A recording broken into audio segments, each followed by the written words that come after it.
किं पुनर्ब्राह्मणा पुण्या भक्ता राजर्षयस्तथा अनित्यम असुखम लोकम इमं प्राप्य भजस्व माम. तरी झडझडोनी वहिला निघ ये भक्तीची ये वाटे लाग, जिया पावसी अव्यंग निजधाम माझे. नम ओम विष्णुपादाय कृष्णप्रेष्ठाय भूतले श्रीमते भक्तिवेदांत स्वामिन इति नामिने. नमस्ते सरस्वते देवे गौरवाणी प्रचारिणे निर्विशेष शून्यवादी पाश्चात्य देशतारिणे. वाञ्छाकल्पतरुभ्यश्च कृपा सिन्धुभ्य एव च पतितानां पावनेभ्यो वैष्णवेभ्यो नमो नमः. ओम नमो भगवते वासुदेवाय. ओम नमो भगवते वासुदेवाय. ओम नमो भगवते वासुदेवाय. नारायणं नमस्कृत्यं नरं चैव नरोत्तमं देवीं सरस्वतीं व्यासं ततो जयमुदीरयेत्. नष्टप्रायेषु अभद्रेषु नित्यं भागवत सेवया भगवती उत्तमश्लोके भक्तिर्भवति नैष्टकी.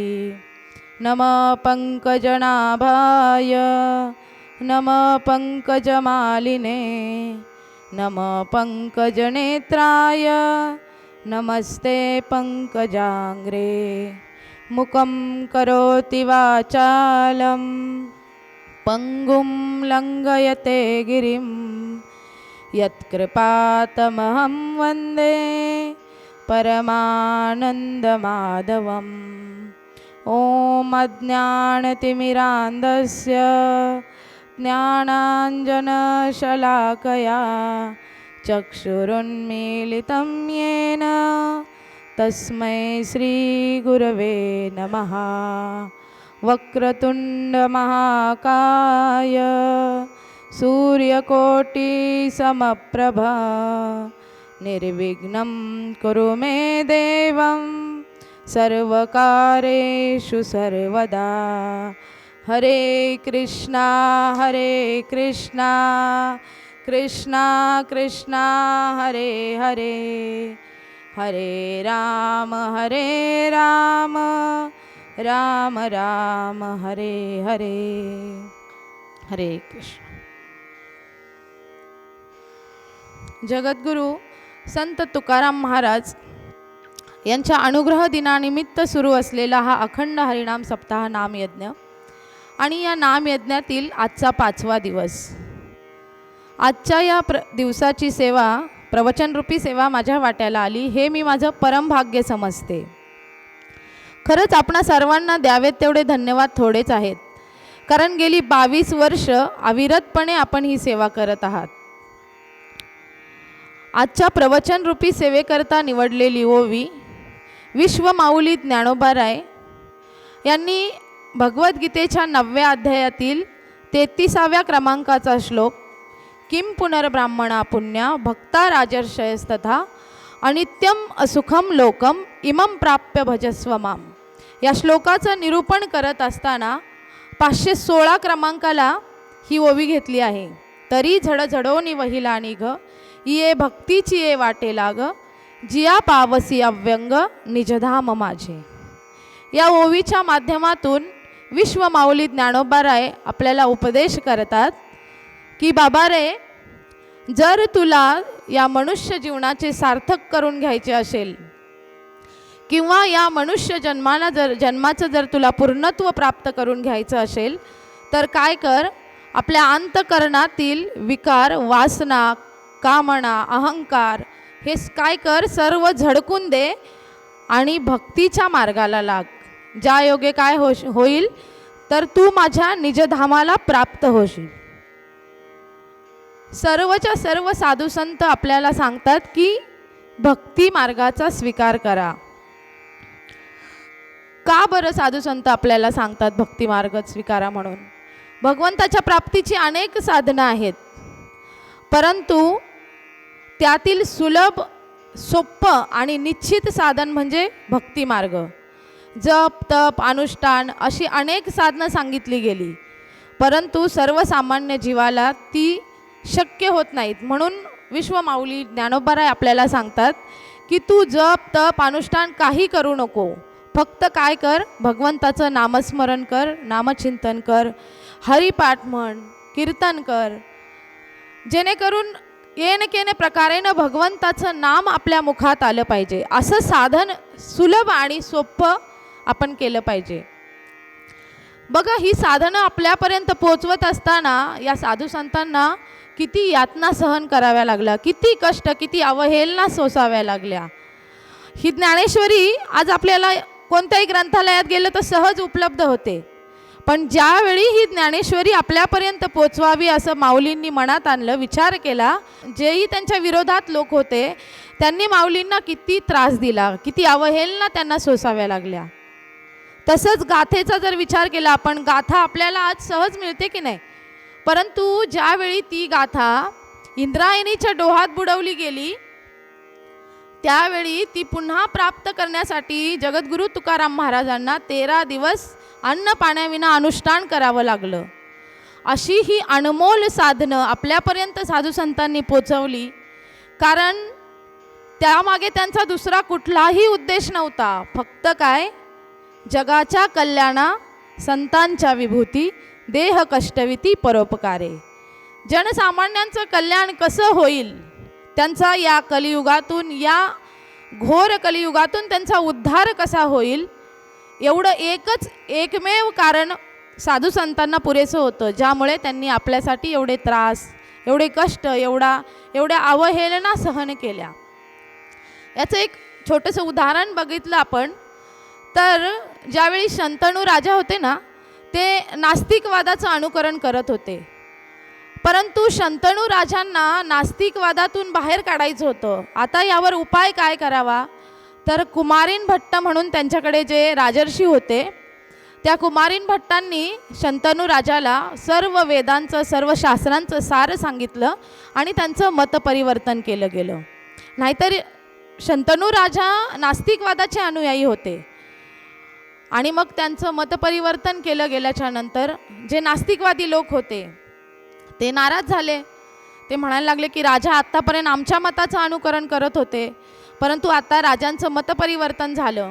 त्यावेळी त्या नास्तिकवादी विचारांच्या व्यक्तींनी सांगितलं की हे राजा, तुम्ही कुमारीन भट्टांच्या सांगण्यावरून वेदांचं मत सत्य आणि आमचं शास्त्र खोटं समजलात, तुम्ही वेदांचं अनुकरण करू लागलात, परंतु हे सत्य आहे कशावरून? हे जर सत्य असेल तर कुमारीन भट्टांना आमच्या समोर एक परीक्षा द्यावी लागेल. ठीक आहे, राजा शंतनूने विचारलं की कुमारीन भट्टांना काय परीक्षा द्यावी लागेल. त्यावेळी त्या नास्तिकवाद्यांनी सांगितलं, कुमारीन भट्टांचा वेद जर सत्य असेल तर त्यांनी तो वेद डोक्यावर घ्यावा आणि 1000 फूट उंचीच्या खोल दरीतून उडी मारावी, आणि जर ते सुखरूप खाली पोचले तर समजायचं त्यांचा वेद सत्य आणि आमचं शास्त्र खोटं. ठीक आहे, कुमारीन भट्टांचा भगवंतावर इतका प्रगाढ विश्वास होता की कुमारीन भट्ट सहज तयार झाले. दुसरा दिवस उजाडला, सकाळी सर्वजण त्या कड्याजवळ आले. कुमारीन भट्टांनी आपले वेद आपल्या डोक्यावर घेतले, भगवंतांचं नामस्मरण केलं आणि यदी वेदा प्रमाण सो जिवेहम असं म्हणून त्या खोल उंचीच्या 1000 फूट खोल उंचीच्या दरीत उडी मारली. आणि उडी मारल्यानंतर आता कुमारीन भट्ट उडी मारणार हे सगळ्या लोकांना माहीत झालेलं. खाली काय बरेचसे लोक थांबले होते. खाली कुमारीन भट्ट ज्यावेळी आले, वेदांसहित अगदी सुखरूप खाली आले, त्यांना काहीही झालं नव्हतं. सगळे लोक आनंदाने नाचू लागले. कुमारीन भट्टांची आता मिरवणूक काढायची. कुमारीन भट्टांचा वेद सत्य ठरला, सगळ्यांना आनंद झाला. परंतु कुमारीन भट्ट मात्र मनोमन नाराज होते. का नाराज होते तर त्यांच्या डोळ्याला थोडीशी काडी लागली होती आणि तिथून रक्तस्राव होत होता. सर्वजण कुमारीन भट्टांना समजावू लागले की अहो कुमारीन भट्ट, एवढ्या खोल उंचीच्या दरीतून जर एखादा व्यक्ती खाली पडला तर त्याचं नख सुद्धा बघायला मिळत नाही, आणि तुम्ही तर अगदी सुखरूप खाली पोचलात, तरी सुद्धा तुम्ही नाराज आहात. कुमारीन भट्ट मात्र मनोमन देवाशी भांडत होते. त्यावेळी भगवंतांनी साक्षात्कार दिला आणि कुमारीन भट्टांना विचारलं की कुमारीन भट्ट, तुम्ही शब्द काय उच्चारलात? यदी वेदा प्रमाण. यदी म्हणजे जर, जर माझा वेद सत्य असेल तर मला काहीही होणार नाही. म्हणजे तुम्ही शंका घेतलीत. ही शंका तुम्ही घ्यायला नको होती. तुम्ही म्हणायला पाहिजे होतं माझा वेद सत्य आहे आणि मला काहीच होणार नाही. परंतु तुम्ही हा जर लावल्यामुळे हा काडीचा तर तुमच्या डोळ्याला थोडीशी काडी लागली. म्हणजे बघा किती प्रगाढ विश्वास आपल्या साधू संतांनी या वेदांवर, शास्त्रांवर ठेवला, आणि तो अमूल्य ठेवा त्यांनी जतन करून ठेवला आणि आज आपल्यापर्यंत पोचवला. म्हणून आज आपण एवढे मोठे मोठे नामयज्ञ सोहळे करू शकत आहोत. ही सगळी त्यांची कृपा आहे. कारण बघा, शास्त्रकार सांगतात परोपकाराय वहंती नद्या, परोपकाराय दोहंती गाव, आणि परोपकाराय इदम शरीरम. जसं नदी ज्याप्रमाणे सर्वांवर उपकार करत असते, ती म्हणते का बाबा हा एक गाढव माझ्यामध्ये पाणी प्यायला येऊ नकोस, तू जा बाबा, तुझा अधिकार नाही आहे इथे पाणी पिण्याचा. ती सगळ्यांची तहान भागवण्याचं काम करते की नाही? त्याचप्रमाणे जसं गायीचे सुद्धा आपल्यावर अनंत उपकार आहेत. गायीची प्रत्येक वस्तू पंचगव्य आपल्याला गायीपासूनच प्राप्त होतं. गायीसुद्धा आपल्यावर सदैव उपकार करत असते. त्याचप्रमाणे साधुसंत देखील स्वतःचं शरीर फक्त इतरांच्या कल्याणासाठी, दुसऱ्यांवर उपकार करण्यासाठी ते या भूतलावर अवतरित होत असतात. बघा, आपण कोणतंही क्षेत्र घ्या, प्रत्येक क्षेत्रात आपल्याला साधुसंतांचं मार्गदर्शन असेल. मग ते आर्थिक क्षेत्र असू देत, नैतिक असू देत, राजकीय असू देत किंवा भक्तीचं असू देत. आर्थिक क्षेत्राचा जर आपण विचार केला तर जगद्गुरू तुकाराम महाराज आपल्याला सांगतात, जोडोनिया धन उत्तम व्यवहारे, उदास विचारे वेच करी. की आपण मनुष्याला जीवन जगत असताना धन हे गरजेचं आहे, परंतु ते कमवा कसं आणि खर्च कसं करा हे आपल्याला कोणी जर सांगितलं असेल तर ते साधू संतांनी सांगितलं की उत्तम व्यवहार करून कष्टाने, मेहनतीने आपण कमवावं, आणि ते खर्च करताना आपलं समाधान कुठेही बिघडलं गेलं नाही पाहिजे. म्हणजे आपल्या मनात शंका आली नाही पाहिजे की बाबा मी हे कमवलं तर हे माझं आहे, हे मी खर्च कसं करू, अशी शंकासुद्धा आपल्या मनात आली नाही पाहिजे. म्हणून तुकाराम महाराज सांगतात, जोडोनिया धन उत्तम व्यवहारे, उदास विचारे वेच करी. पुढे जर आपण नैतिक क्षेत्राचा विचार केला तर याच अभंगात पुढे तुकाराम महाराज सांगतात, परउपकारी नेने परनिंदा, परस्त्रिया सदा बहिणी माना. म्हणजे आपल्या समोर जी स्त्री असेल, परस्त्री असेल, तिला सदैव आपण एका मातेचा, बहिणीचा दर्जा दिला पाहिजे, तिचा सन्मान केला पाहिजे. त्यापुढे राजकीय क्षेत्राचा जर आपण विचार केला तर महाभारतामध्ये कण्वनीती आणि विदुरनीती असे दोन भाग सांगितले गेले. कण्वनीती ही आचरणास योग्य नीती नाही आहे, परंतु विदुरनीती जी आहे ती आचरणास योग्य अशी नीती आहे. म्हणून कण्वनीती, आता जर आपण बघितलं, छोटंसं उदाहरण सांगते. समजा एखादं झाड आहे, आंब्याचं झाड आहे, आणि त्याला खूप असे सुंदर असे आंबे लागलेले आहेत, पिकलेले आहेत. आपली इच्छा आहे की मला तो आंबा खायचा आहे, आपण तो घेण्याचा प्रयत्न करतोय, परंतु आपला हात तिथपर्यंत पोचत नाही आहे.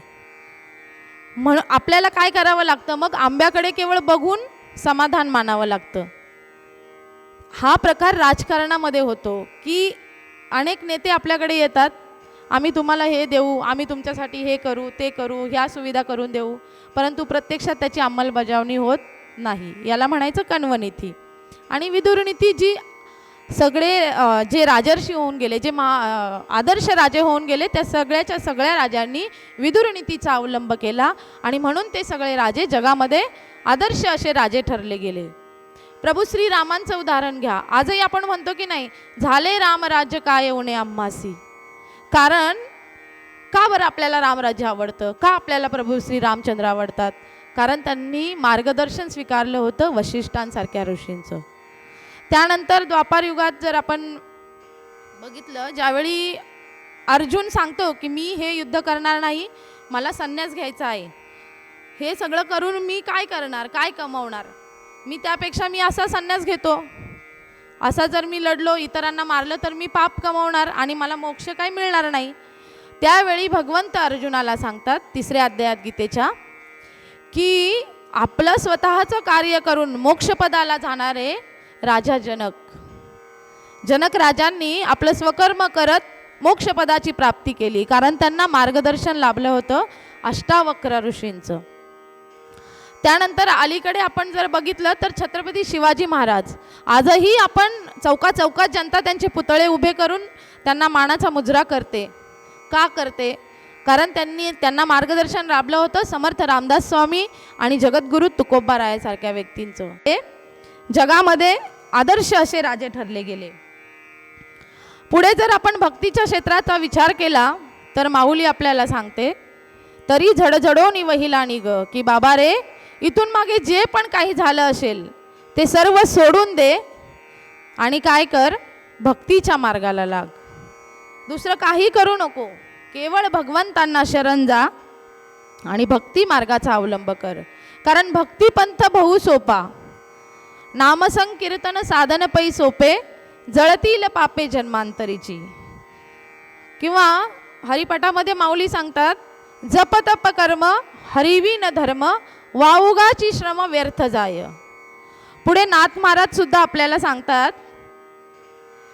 कर जोडोनी विनवितो तुम्हारे, तुम्ही वासुदेव वासुदेव म्हणा, तुम्ही आठवा मधुसूदना रे, तुम्ही वासुदेव वासुदेव म्हणा, तुम्ही वासुदेव वासुदेव म्हणा रे, तुम्ही वासुदेव वासुदेव म्हणा.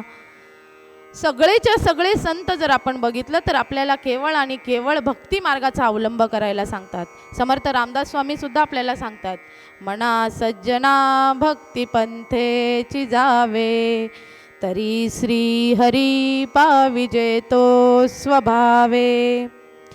त्याचबरोबर तुलसीदासांसारखे संत सुद्धा आपल्याला भगवंताचं नामस्मरण नामचिंतन करा एवढंच सांगतात. तुलसीदास सांगतात, येई कलिकालन साधन दूजा, योग याग जप तप पूजा, राम ही सुमरिये गाइये राम, संतत सुनिये राम गुण गान. की फक्त तुम्ही काय करा, प्रभू श्रीरामांचं भगवंताचं, मग ते कुठलंही असू देत, विठ्ठल असू देत, कृष्ण असू देत, राम असू देत, काय करा, त्याचं नाव घ्या. कारण कलियुगात दुसरं सुलभ आणि सोपं साधन आपल्याला शक्य होणार नाही. ह्या कलियुगातलं एकमेव साधन म्हणजे हरेर नाम हरेर नाम हरेर नामेव केवलम, कलो नास्तेव नास्तेव नास्तेव गतिरन्यथा. म्हणून आपण काय केलं पाहिजे की आध्यात्मिक गुरूंचं शरण ग्रहण करून भगवंतांची सेवा केली पाहिजे, भगवंतांची भक्ती केली पाहिजे. बघा, कारण गुरु का करायचे? गुरु आपल्या जीवनात आपल्याला जर भगवंतांपर्यंत पोहोचवण्याचं कार्य कोण करत असेल तर तो मधला दुवा म्हणजे पोस्टमॅन जसं आपण म्हणतो, ते कार्य करण्याचं काम गुरु करत असतात. आपल्या मनामध्ये जो पण गुंता चाललेला असतो, ज्या शंका कुशंका असतात, त्याचं समाधान आपल्याला फक्त आपल्या सद्गुरूच करू शकतात. आपले सद्गुरू आपल्याला मार्ग दाखवतात की कुठल्या मार्गाने तू गेलास तर लवकर पोचशील बाबा. म्हणून आपल्याला आपल्या आयुष्यामध्ये सद्गुरू फार महत्त्वाचे आहेत.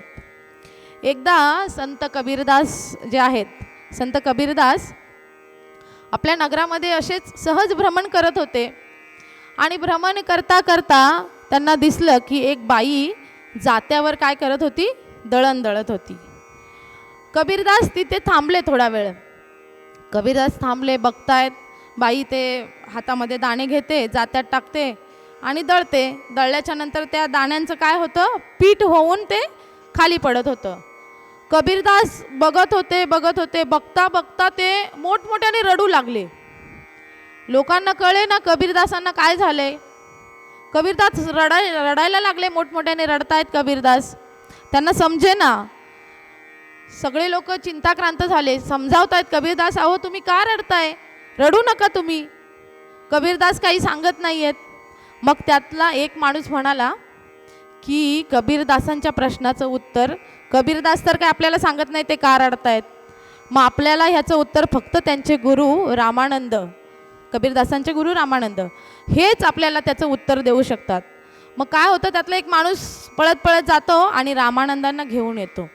रामानंदांना घेऊन आल्यानंतर रामानंद बघतात की कबीरदास रडतायत, पण कबीरदासांचं लक्ष कुठं आहे, तर त्या जात्याच्या मुखामध्ये जे दाणे जात होते ना, त्या दाण्याकडे कबीरदासांचं लक्ष होतं आणि कबीरदास रडत होते. त्यांना बघितलं त्यांच्या गुरुनी आणि गुरु मोठमोठ्याने हसू लागले. आता लोक विचारतायत, विचार करायला लागले सगळे लोक, इकडे शिष्य रडतोय आणि गुरु इकडे हसतायत, हा सगळा काय प्रकार आहे. लोकांच्याही लक्षात येईना की नक्की काय चाललंय. गुरु तर हसतायत, शिष्य रडतोय. आणि मग त्यांनी सांगितलं, कबीरा तू का रडतोयस माझ्या लक्षात आलं. तुलाही असंच वाटतंय ना की ह्या जात्याच्या मुखात जे जाणे जात आहेत त्याप्रमाणे आपणही ह्या मृत्यूच्या चक्रात अडकणार आहोत आणि म्हणून तू रडतोयस ना कबीरा. त्यावेळी कबीरदास म्हणाले, होय गुरुजी, मलाही असंच वाटतंय की ह्या जात्याच्या मुखात जे दाणे जात आहेत ते त्याचं पीठ होऊन जातंय. त्याचप्रमाणे आपलं हे मनुष्य जीवन एक दिवशी काळरूपी या जात्यामध्ये जाऊन आपल्यालाही या जन्ममृत्यूच्या चक्रात अडकावं लागणार आहे आणि यातून आपला उद्धार कसा होणार. त्यावेळी रामानंद सांगतात कबीरांना, कबीरा त्या जात्याला जो खुंटा लावलेला आहे ना तो काढ. आता कबीरांनी तो खुंटा काढला. तो खुंटा काढल्यानंतर बघितलं तर 4-5 दाणे त्या खुंट्याला चिटकलेले होते. तर कबीर घेऊन आले तो खुंटा, बघितलं तर ते दाणे. तर रामानंद राय सांगतात की बघ कबीरा, हे दाणे जात्याच्या मुखात गेले का, नाही गेले ना. हे दाणे जात्याच्या मुखात जाण्यापासून का वाचले, कारण ते त्या खुंट्याला चिटकून बसले होते. तसंच जर आपण गुरुरूपी खुंट्याला चिटकून राहिलो, आपण सद्गुरूंचा आश्रय घेतला, तर आपण या जन्ममृत्यूच्या चक्रातून निश्चितच तरून जाऊ शकतो आणि हा भवसागर अगदी सहजरित्या आपण पार करू शकतो. म्हणून कबीरदास सांगतात, गुरु गोविंद साथे खडा, गुरु गोविंद साथे खडा काके लागू पाय, बलहारी गुरु आपणे गोविंद दियो बताय. कबीरदास सांगतात की जर आपले सद्गुरू आणि भगवंत एकाच वेळी आपल्या समोर उभे असतील तर आपण सगळ्यात आधी कोणाला नमस्कार केला पाहिजे. याचं उत्तरही तेच देतात की सांगतात, बलिहारी गुरु आपणे गोविंद दियो बताय, की जर तुम्ही सद्गुरू तुम्ही जर मला सांगितलं नसतं, तुम्ही मला गोविंद दाखवला नसता, तर तो गोविंद मला कळला नसता. म्हणून पहिला नमस्कार मी माझ्या सद्गुरूंना करतो. म्हणून आपण सद्गुरूंची शरण ग्रहण करणं फार महत्त्वाचं आहे. आता हा भक्ती मार्ग जो आहे तो मनुष्यालाच का बरं सांगितला. आपण कधी म्हणतो का, ए चिमणे धर ग एवढी ज्ञानेश्वरी वाच, किंवा कोणाला कावळा चाललाय रस्त्याने उडतोय झाडावर, एखादं कुत्रं चाललंय त्याला म्हणतो का आपण की ए हरिपाठाला ये रे, जाऊ नकोस तिकडे, थांब हरिपाठ करायचा आहे आता. नाही म्हणत ना. का बरं नाही म्हणत. ह्याचं जे स्पष्टीकरण आहे ते भागवतात सांगितलं गेलं. आहार निद्रा भयमैथुनमच सामान्य मेतत पशुभी नराणाम, धर्मो ही एको अधिको विशेषो, धर्मे नाही ना पशुभी समाना. म्हणजे आहार, निद्रा, भय आणि मैथुन या 4 गोष्टी ज्या आहेत त्या मनुष्य, प्राणी आणि इतर जीव या सर्वांमध्ये सारख्या आहेत. बघा, आहार आपणही करतो, पशुपक्षी आहार करतात. निद्रा आपल्यालाही हवी असते, इतर जीवांनाही हवी असते. भय आपल्यालाही असतं, स्वतःचं संरक्षण घेण्याची जबाबदारी आपल्यावरही असते, तसं भय इतर जीवांनाही असतं. आणि मैथुन म्हणजे प्रजनन. जसं आपण संतती उत्पन्न करतो तसेच इतर जीवही संतती उत्पन्न करत असतात. परंतु धर्मो ही एको अधिको विशेषो धर्मेन ही ना पशुभी समाना. धर्म म्हणजे सत्सत विवेक बुद्धी, ज्या योगे आपण भगवंत काय, भक्ती काय, सारासार विचार काय हे सगळं समजू शकतो. आणि ती फक्त शक्ती आपल्याला भगवंताने मनुष्यालाच दिली आहे, ती इतर जीवांकडे नाही आहे. आणि जो जीव ते करत नाही तो जीव काय आहे तर पशु समान आहे. धर्मे नाही ना पशुभी समाना. म्हणून आपण काय केलं पाहिजे की भक्ती मार्गाचा अवलंब केला पाहिजे. साधू संत सुद्धा आपल्याला सांगतात, देवे दिला देह भजना गोमटा, किंवा याची देही घडे देवाचे चिंतन.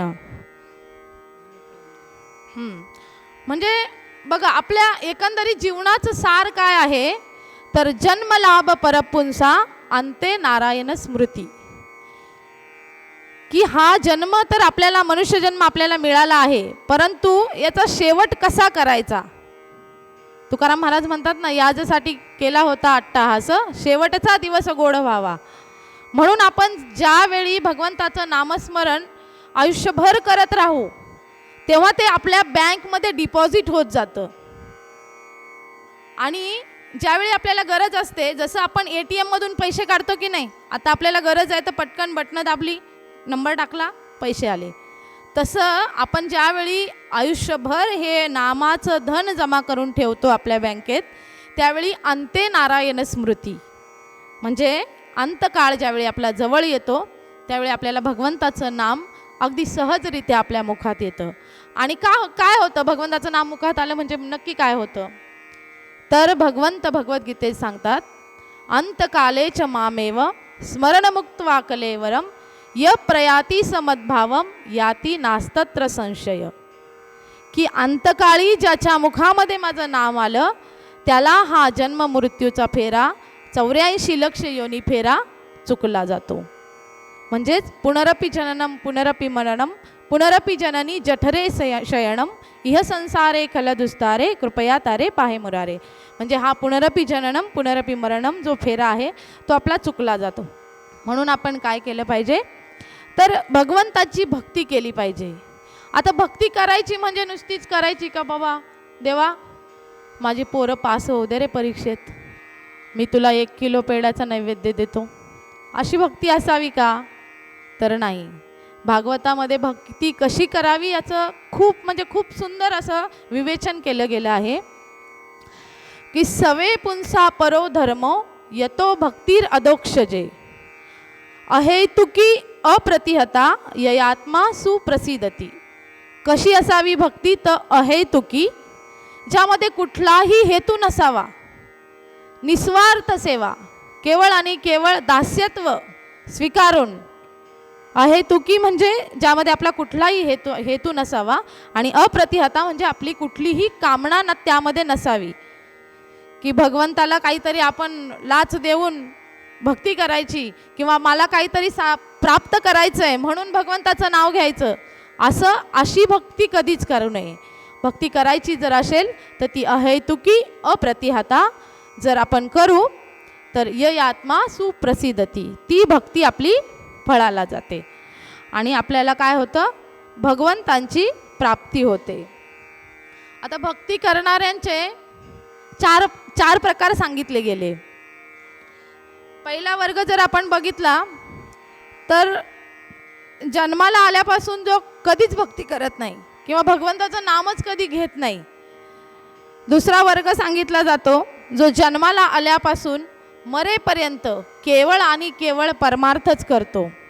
त्याच्यानंतर तिसरा वर्ग सांगितला जातो जो सुरुवातीला भक्ती करतो, परमार्थ करतो, परंतु तो शेवटपर्यंत टिकत नाही. आणि चौथा वर्ग सांगितला जातो जो सुरुवातीला वाटेल ते वाईट कर्म करतो, परंतु शेवटी भगवंतांना शरण जाऊन भगवंतांची भक्ती करून स्वतःचा उद्धार करून घेतो आणि भगवंतांपर्यंत पोचतो. आता पहिला वर्ग आपण बघितला तर जो जन्माला आल्यापासून कधीच भक्ती करत नाही, त्याच्या दृष्टीने काय देवधर्म सांदी पडिले सकळ विषयी गोंधळ गांजत असे. तो देव मानतच नाही, देव तो सांगतो की हे सगळं ॲटोमॅटिक झालं, हे सगळी सृष्टी. आपण जर त्याला म्हणायला गेलो की अरे हे चाले हे शरीर कोणाची असत ते कोण बोलवी ते हरिविनं, त्यावेळी तो सांगतो की नाही, हे सगळं सायन्स आहे. देव कोणाला दिसला का आजपर्यंत? तो देव हा प्रकार तो मानतच नाही. म्हणजे तो नास्तिक, ज्याला आपण नास्तिक म्हणू शकतो.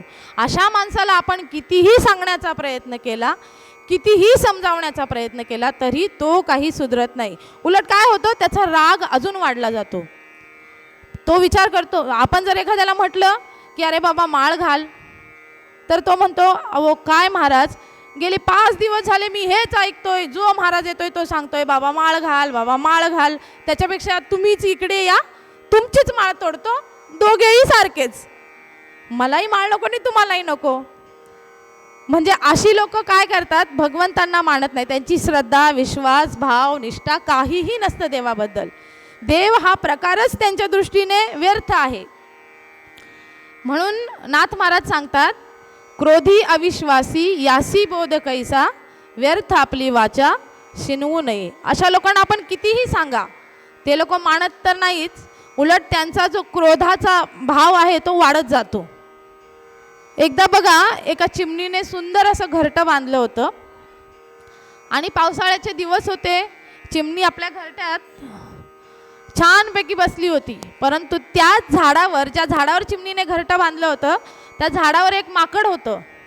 ते मात्र थंडीने कुडकुडत होतं. आता चिमणी सांगते त्याला, का रे बाबा माकडा, एवढे हिवाळा गेला, उन्हाळा गेला, तरी तू काहीच केलं नाही. मी तर छोटीशी चिमणी, तुला तर भगवंताने हात दिले, पाय दिलेत, एवढं चांगलं सुंदर शरीर दिलंय.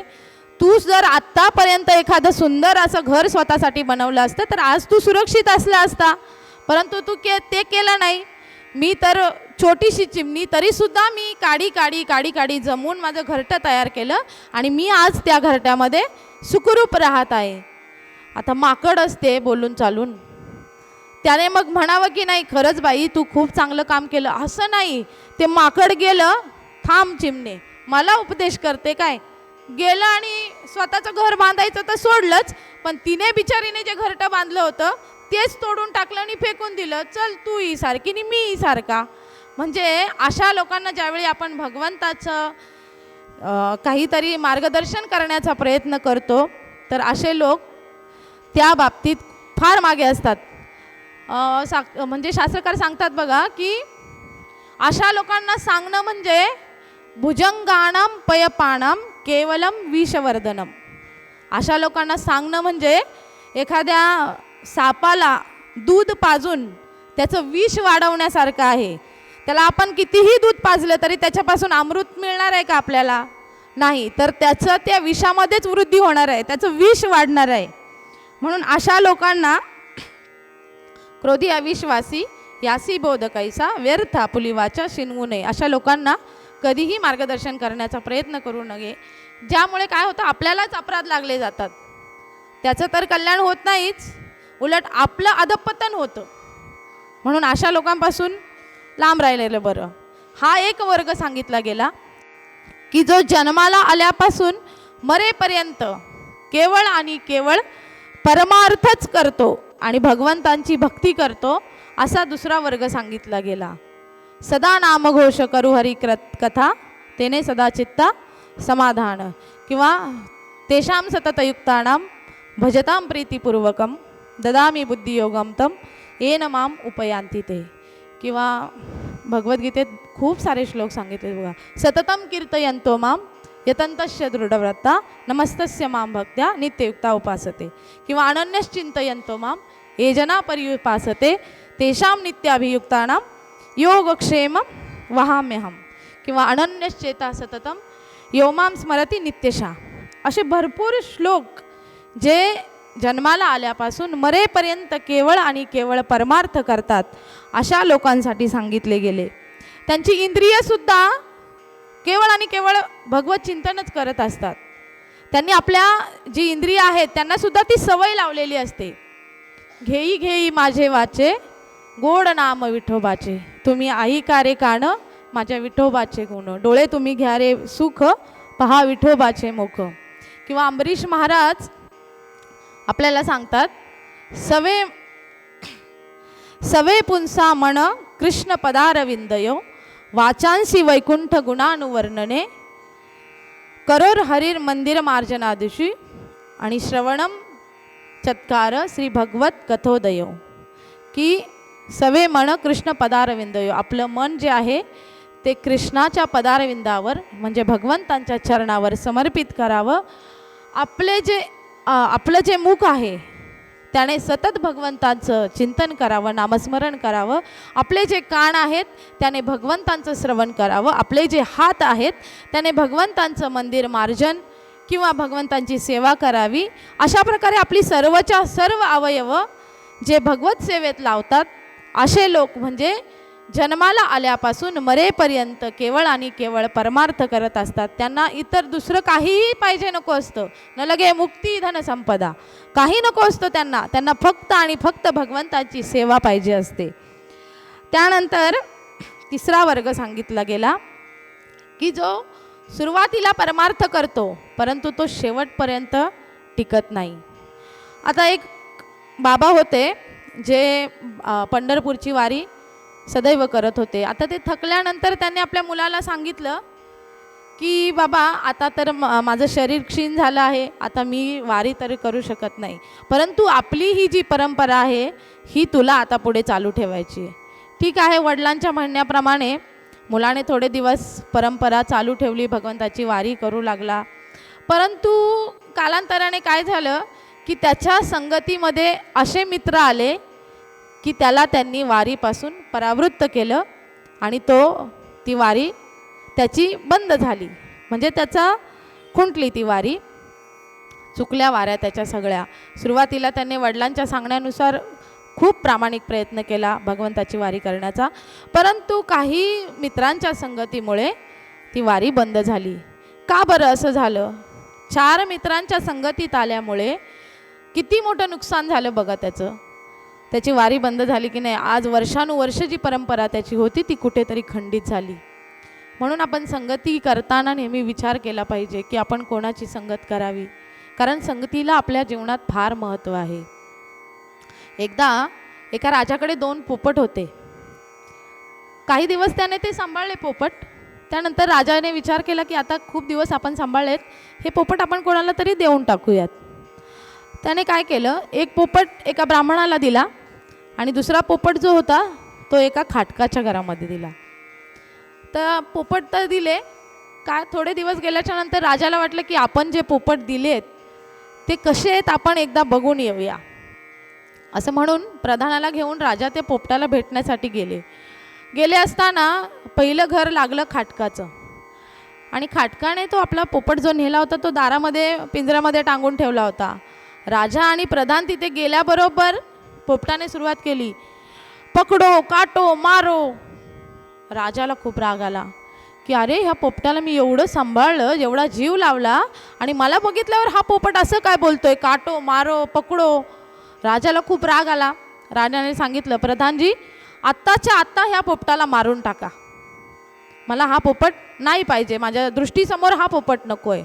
त्यावेळी प्रधानजी सांगतात की राजा आपण दुसऱ्या पोपटाला भेटूया आणि त्याच्यानंतर याला मारूया. ठीक आहे राजा म्हणाले.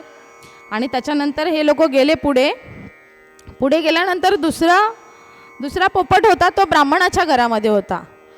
आणि तो राजा आणि प्रधान गेल्याच्या नंतर तो जो ब्राह्मणाच्या दारामध्ये पोपट होता तो बोलू लागला, आगतम स्वागतम सुस्वागतम इदम आसनम. म्हणजे या राजे आपलं स्वागत आहे, आपण आसन ग्रहण करा. त्यावेळी राजाला खूप आनंद झाला की अरे बापरे, हा पोपट किती सद्गुणी आहे, मी आल्याबरोबर माझं स्वागत केलं, मला आसन ग्रहण करायला सांगितलं आणि तो पोपट बघा एवढा क्रूर कसा. राजाने प्रधानाला सांगितलं की जा तू प्रधाना आत्ताच्या आत्ता त्या पोपटाला मारून टाक. त्यावेळी प्रधान म्हणाला ठीक आहे, राजाची आज्ञा प्रधानाला मानावीच लागणार होती. प्रधान ज्यावेळी निघाला त्या पोपटाला मारण्यासाठी, त्यावेळी जो ब्राह्मणाच्या दारात पोपट होता त्याला वाचा फुटली आणि तो पोपट बोलू लागला की हे राजा, नचास्मी दोषो नच मद्गुणो वा संसर्ग जा दोष गुणा भवंती. की हे राजा, तो पोपट शिव्या देतो हा त्याचा दोष नाही, किंवा मी चांगलं बोलतो हा माझा गुण नाही, तर हा सगळा कशाचा खेळ आहे? संसर्ग. संसर्ग म्हणजे संगती.